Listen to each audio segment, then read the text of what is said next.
Self-assessment was a mystery until I made this one spreadsheet. Ellis, 36, a part-time copywriter in Leeds, had no clue what he was doing when that brown HMRC envelope arrived. "You need to file a self-assessment tax return," it said. He sighed. "Why me? I don't even earn that much."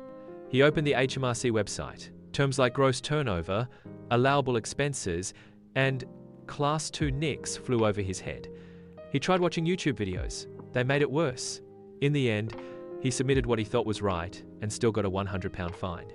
The second year, he shoved receipts into a shoebox and ignored everything until January. Once again, panic. "I hate this," he muttered.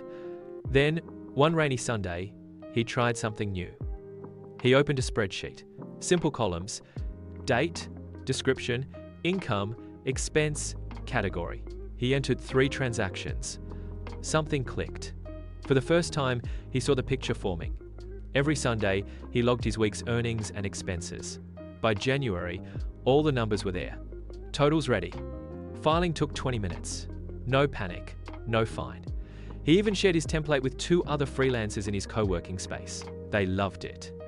Ellis wasn't suddenly a tax expert, but he wasn't afraid anymore. Ellis sat at his laptop, blinking at the HMRC login screen. It was his first time doing a self-assessment tax return. He typed slowly, unsure. The first question stumped him. "What was your gross turnover?" He opened a new tab to Google it. "Is that before or after expenses?" he muttered. Then came allowable expenses, Class 2 NICs, and something about payments on account. He opened another tab for YouTube. 10 minutes in, he had 5 open tabs and 0 clarity. One video said, "If you're self-employed but under the VAT threshold," and lost him after that. He tried filling in the form anyway, guessing at numbers. "I think I earned about £18, 0, and maybe £500 on expenses." He second-guessed every box. "Do I count my home Wi-Fi? What about that software I used once?" Each screen brought more confusion. He went back and forth, worried he'd make a mistake, and he did. The days flew by. He ignored reminder emails. On 29th January, panic set in. He stayed up past midnight, fumbling with forms, typing numbers while half asleep. Eventually, he hit submit. No idea if it was right, just done. A week later, an email popped up. "Late filing penalty, £100. Ellis groaned. "You've got to be joking." He stared at the screen, feeling cheated and stupid. "Why is this so hard? Why doesn't anyone explain it like I'm 5? That fine hurt not just the money, but the feeling of being punished for trying. That year, he promised himself, "Next time, I'll figure this out properly. No more guessing." He didn't know how yet, but chaos had done its job. It forced him to care. Ellis swore he'd be ready the next year. But when April rolled around, he opened a folder, saw last year's chaos, and quietly closed it. "I'll do it later," he told himself. Throughout the year, he made sales, paid for software, replaced a laptop, grabbed coffee between client meetings. He kept some receipts. Others, he stuffed into his jacket pockets or crammed into a shoebox by the door. Once in a while, he'd think about the spreadsheet he meant to build. But work came first. Emails, invoices, life. By October, the shoebox was bursting. Receipts were crumpled, faded, and half of them made no sense anymore. What was 29.89 from Online Pro Limited? He had no idea. He put the lid back on the box and shoved it under the bed. December came, then January. Ellis began waking up with that tight feeling in his chest again. The HMRC emails returned gentle nudges at first, then firm reminders. He avoided them. Each time he passed his laptop, he thought, "I'll do it this weekend." But weekends filled up with errands, social plans, or Netflix. The tax deadline loomed. Ellis wasn't lazy, he was overwhelmed. One bad year had made him afraid to try again. He muttered, "If I just had one simple system." But he didn't. Not yet. It was raining hard, that Sunday relentless taps against the window. Ellis sat on his sofa, laptop on his knees, staring at another HMRC reminder in his inbox. He sighed. Something in him cracked. Not from anger, just the quiet pressure of too many ignored things finally spilling over. "No more," he whispered, and opened Excel. He stared at the blank sheet for a moment. Then, slowly, he typed headers into row 1. Date, description, income, expense, category simple. Nothing fancy. Just columns. He reached for the shoebox and picked the first receipt. 12/4, Canva Pro, 10.99. Design tools. He entered it. Next, 15, 4, client payment, £500, income, coaching, and another. 17.4, coffee with client. 7.2, expense, client meeting. After the third entry, something shifted. It wasn't perfect. He didn't even know if the categories were correct, but it was there. Visible. Real. Not swirling around in his head. He entered 5 more receipts. Then 10. The fog started to lift. Ellis realized something no one had told him. Tax stress didn't come from paying tax, it came from avoiding it. He added a column for receipts saved and marked each with a simple yes or no. By dinner time, he had 20 entries. A rhythm formed. Date, description, value, done. The spreadsheet didn't solve everything, but it made the monster smaller, tameable. For the first time, he could answer the question, "How much did you earn this month?" without guessing. He opened a fresh tab for the next month and copied the headers. He whispered, half laughing to himself, "This is my financial diary." And just like that, Ellis felt capable. Sunday afternoons became Ellis's quiet ritual. He didn't light candles or play music, just sat at the kitchen table with his laptop, a mug of tea, and the spreadsheet that had started to feel like a lifeline. Every week, he'd open the file and scan for gaps. A PayPal notification? Log it. 10.7, coaching session, 150, income services, an Amazon order? 11.7, printer ink, 21.5, expense office supplies. He didn't overthink the categories anymore. If something didn't fit neatly, he used MISC and moved on. The goal wasn't perfection, it was clarity. The more he logged, the more patterns he saw. He realized one client paid consistently late. Another brought in the most income for the least effort. The subscriptions column quietly added up to over £90 a month. That was more than his broadband and mobile bill combined. He'd never seen it all laid out before. And that, he realized, had been the problem.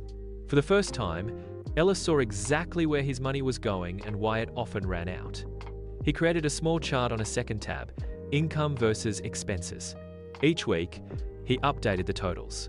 Slowly, the numbers started to make sense. Some weeks he was in the red, others, the black. But now, at least, he knew why. A new calm settled in. It wasn't that tax season had disappeared, it was just no longer sneaking up on him with a £100 fine in hand. He knew what he was spending, what he was earning, and what he might owe. He even started saving receipts in a labeled folder. Physical ones went in an envelope in his drawer. Digital ones were screenshotted and saved to a Google Drive folder called Tax Stuff, Do Not Ignore. Ellis smiled the first time he typed that folder name. He didn't feel behind anymore. January used to make Ellis feel like his brain was on fire, but not this time. He opened his laptop, double-clicked the spreadsheet, and sat down with a quiet sense of control.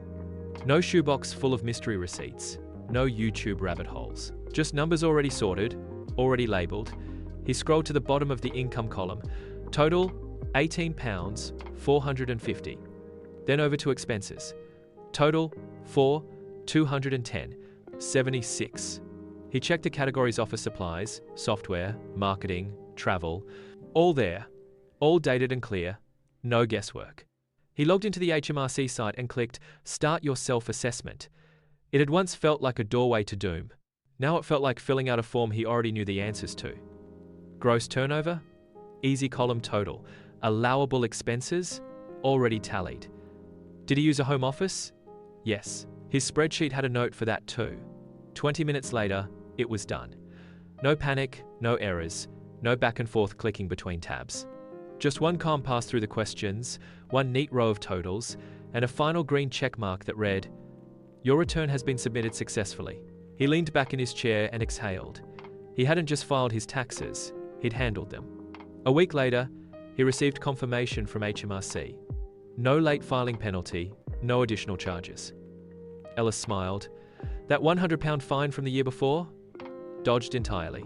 He didn't even have to dip into savings for a last-minute payment, been putting away a bit each month, just as the spreadsheet had shown him. There were no surprises, no scramble, just a feeling he hadn't associated with taxes before. Peace. And best of all, he realized he didn't hate tax season anymore. It wasn't some beast to fight. It was just a process, a boring one, sure, but one that became simple once he kept up with it. He renamed his spreadsheet file 2024 self-assessment, easy mode. And for once, it really was. A few weeks after submitting his tax return, Ellis joined a virtual co-working group for creatives. During a break, someone groaned, "Tax season's coming. I still don't know what counts as an expense." Ellis smiled. "I used to feel the same.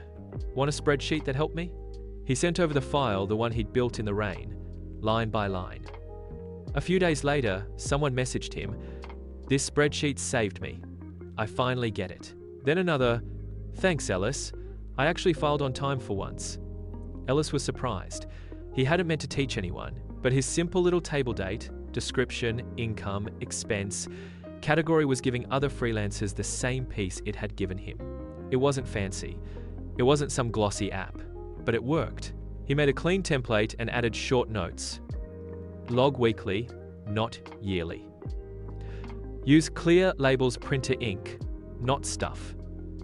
Save 20% of income in a side account. People kept sharing it. Some even improved it. Ellis felt something new: confidence. Not as an expert, but as someone who'd found a way through. "I'm not an accountant," he told one person, "but I'm not lost anymore." And that was enough. It's a quiet Sunday evening. Ellis sits on the couch, tea in one hand, laptop on his knees.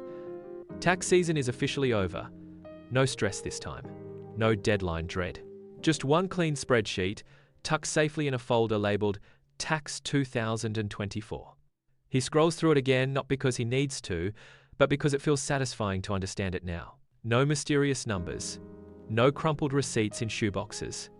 Just rows that tell the story of a year: clients, expenses, effort. In his notes app, he types, "Knowing where your money goes beats fearing where it went." He thinks back to that rainy day when he'd finally had enough, opened Excel and started with just 3 entries. That was the turning point. Not a tax course. Not an expensive app. Just one decision to stop guessing and start tracking. One spreadsheet. That's what made tax season manageable, maybe even empowering. Ellis smiles, closes the laptop, and leans back. For the first time in years, he feels in control not just of tax, but of the story his money tells. Moral: tax doesn't have to be scary, just track as you go. Follow for real stories from everyday freelancers. Subscribe for tax clarity made simple.